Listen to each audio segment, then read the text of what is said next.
চলো দেখে নেব তোমার এই মুহূর্তে ঠিক কী করা উচিত। ওকে, তো আমি কাল সাফার করছি, তোমরা সকলে পজিটিভ থাকবে, এনার্জিটাকে ক্লেম করবে, লাইক করবে, শেয়ার করবে এবং চ্যানেলে কেউ প্রথম বর্ষে থাকলে চ্যানেলটাকে অবশ্যই সাবস্ক্রাইব করবে।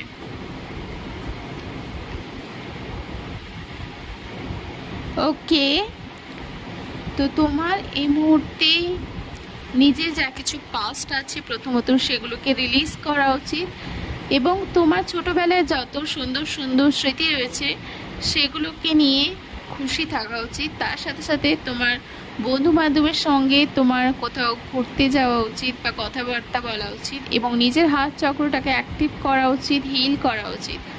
ওকে, তার সাথে সাথে তোমার পছন্দের মানুষের সাথে তোমাকে অবশ্যই সময় কাটাতে হবে। Okay, so thank you so much.